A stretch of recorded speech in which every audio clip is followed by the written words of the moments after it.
Okay, I want to move on to the basic cadets. We have essentially 322 is the number that I've gleaned from looking through service bulletins and all of the, because a lot of the service bulletins give number, serial number limits to what was being repaired or fixed or had to be worked on. So 322 is our really our number. Or 320, you could use 320 also just as well, because I don't know about 21 and 22. But I've seen a number, 322, as the highest serial number that I've ever seen. But we also know that perhaps, and again, Karen's got information on this a little bit. I've always claimed that the last 8 went to Bolivia, but maybe not the last 8. Maybe they were plucked out of the serial number lineup. Some could have come out from, 300 through 304, they were pulled out, and then 312 through 316 got pulled out. We don't know, and Dan Hagedorn's book on Lend-Lease aircraft, which covers the L8, does not give us serial numbers.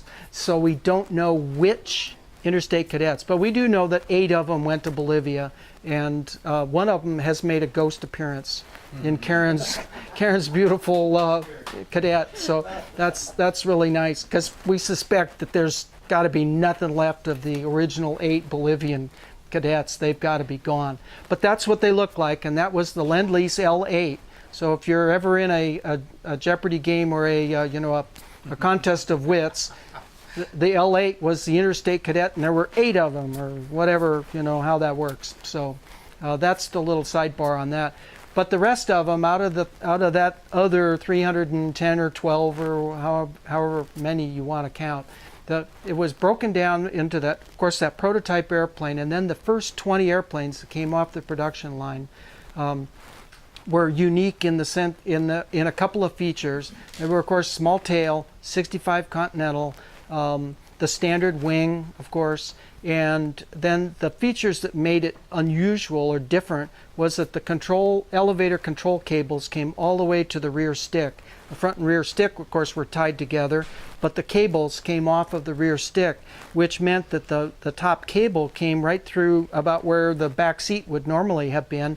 And so it's not that they raised it up, they just designed that rear seat up quite a bit higher. It's about 3 inches higher than a standard one. And the original of those first 20, that back seat, not only did it sit up higher, it was more in the shape and size of the front seat, which of course we know as the narrow seat, and the back seat's a little bit wider. Well, I don't know how this happened, but you can imagine that instructors immediately started to complain, saying, this seat is uncomfortable, meaning I need it wider. and they were up kind of too high, and once you get up too high, then you're ducking down under the windows to see things. So they immediately changed that. So the first 20, and they were in the serial numbers starting 28. So there's 28, I think it starts about 310, I think, is the next, after the prototype, serial number 2, is about 310, I think. Dan Malin he's a local guy here, Kansas City area, has number 4, and that's our oldest cadet.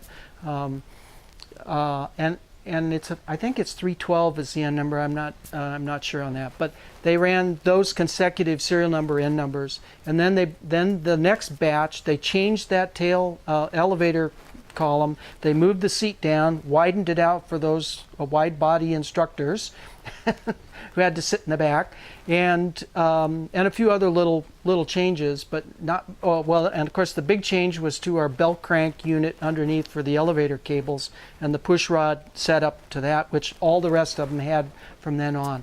So only that first 19 or 20 airplanes had that unique cable set up to the stick, and then from there on up until 121. They had a small, what we call now the small tail, because from 122 on they built the larger tail, and that was all about spin recovery. If you aft loaded that early cadet with the smaller tail, it wouldn't come out of the spin very well, the way the CAA wanted it to.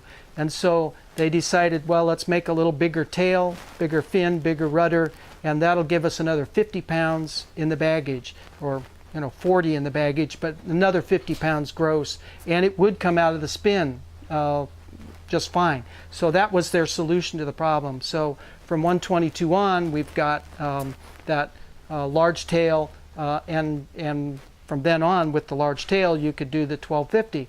Now the type certificate and Interstate were at least wise enough to say, if you wanted to convert your small tail airplane to a big tail, then that was fine. Do it with the drawing numbers, and they listed the drawing numbers, and that gave you 50 extra pounds. So a number of our small tail cadets are no longer small tails, they're big tails, but the only way you can detect them is by the N number. So if it's a 28 series airplane, has a big tail, it's an early serial number. It's not, but it's got a 1250 gross. So we're kind of cheating a little bit, crossing lines on distinguishing an early serial number or a late serial number just by the tail. Because now I'd say half of the flying early tail, early model 1200 cadets are now flying with big tails and 1250. So I've converted 2 of them, so I know it happens.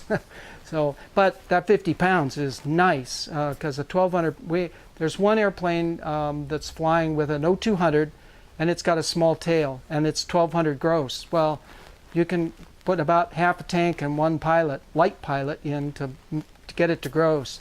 And I know they just ignore that and they don't care. They fly it over gross, but it limits it incredibly. So Dan, you put a big tail on yours. It was a small tail. It's got a big tail now. So that extra 50 pounds is a big thing. So they told me that's what you should do if you're going to put a bigger motor in it. Yep. Yeah, and if you want the bigger motor, it's a better situation. So there's that bunch, and then that last bunch from at serial number 180, they also got tight in the production, or it's not exactly the production, but they were kind of low man on the totem pole in terms of getting engines out of Continental. And Continental could not supply them because they were really building then. So they went to Franklin and set up from 180 on, you could have a Franklin engine. And the basic one was started with a 65 Franklin, and I did a 65 Franklin Cadet once, and it was not exactly a ball of fire. So in fact, that's the one that now has an 0200 in it. So that's how they reacted to the 65 Franklin. It's a good engine. It was smooth, but it just didn't have a lot of power. And yet they produced 65 Franklin Cadets right up. You'll see serial numbers up in the 300s, early 300s, that had 65 Franklins in them. So they were still selling them with the 65 Franklin. But the big change was to the 85, 90 Franklins and our later serial numbers, and those show up. Matt's is 212, isn't it? Right. Yep. I think Matt's back there somewhere. Yeah. Yeah, his is 212, and we found another one. I found another one at 210, I think it is, that was a 90 Franklin. We were thinking that his was maybe the prototype because it was definitely the photo baby, but apparently there were a couple of others that were earlier. But of the 85, 90 Franklins, now they had some specific changes to them also. They had what we call the heavy wing, a little thicker doubler plates. The spars were the same, but the doubler plates were added onto. And then they wrapped the full D section of aluminum around the leading edge, which is another change. You can go look at the cadets out there, and in fact, afterwards, that's a good exercise, because every cadet that's out there, of all 7 of them, there's several unique things. You can find I think there's only one small tail, and the rest are big tails, I think. There's 2 90 Franklin powered. Well, they're not powered that anymore, but they came out of the factory as 90 Franklins, and the distinguishing visual thing is counterweights on the ailerons. So Mike's and Matt's came out of the factory as 90 Franklins. Of course, the 90 Franklin is gone, and C9 or C85 and 0200 are on them now, but the counterweights are there. And with that heavier wing and the counterbalance, the gross weight was up to 1,300 pounds, and the VNE went from 137 to 155 or 157, somewhere up there. So it was, another 20 miles an hour faster on the VNE. So these guys can do screaming dives up to 140 or 50 miles an hour, which we want to see tomorrow, guys. Don't turn.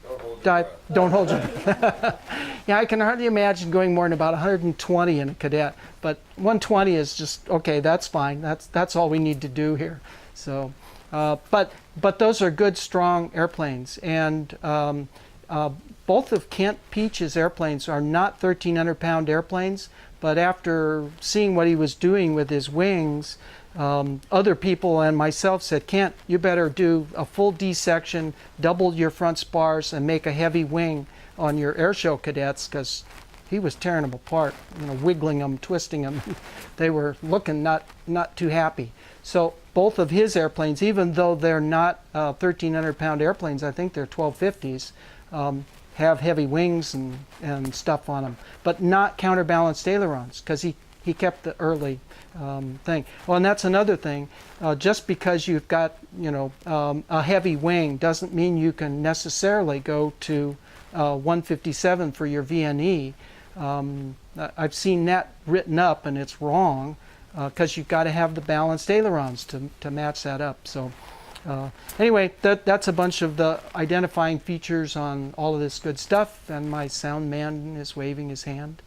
I need to change my chip. Oh, okay. So it kicked 3 pulses. Maybe I should do the shoot. We'll get it started pretty quick. Well, I don't know how long it takes him.